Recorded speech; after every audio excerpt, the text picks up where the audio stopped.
Basically, I was raised in a Christian home.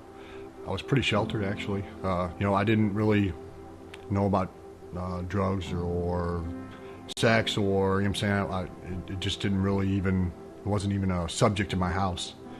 The lady I was living with wasn't actually my mom, and my mom came back in the picture. She wanted to make up for lost time, and pretty much anything went. We asked for something, we got it.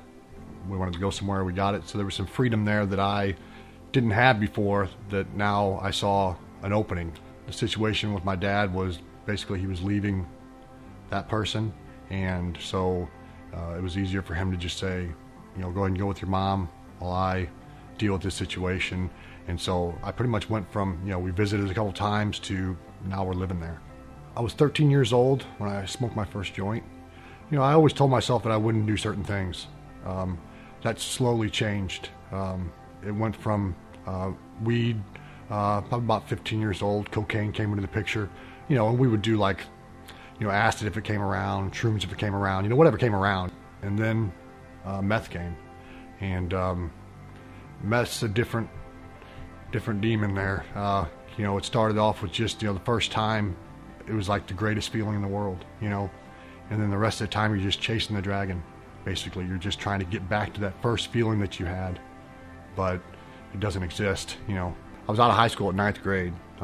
We got kicked out because of drugs, actually. So, at the time I was, starting to manufacture meth, and so it was becoming a pretty consistent downhill spiral. The core group of people that I hung around with, every single one of them either experienced prison, jail of some sort. In one way, shape, or form, and I didn't. I was coming back from a mission, for lack of better words, and I had a meth lab in my trunk, and I ran out of gas on the highway. So basically, I fell asleep because I was so exhausted from the, we would stay up for weeks at a time. And so I woke up to the cars, driving by on the highway, and I had no money in my pocket, so even if I got to a gas station, I wouldn't have gas money.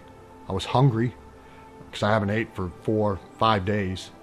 And I was walking, and I was just talking to God, like I've always done, and just saying, man, there's got to be more than this, man. I can't keep this up. I need your help. You know what I mean?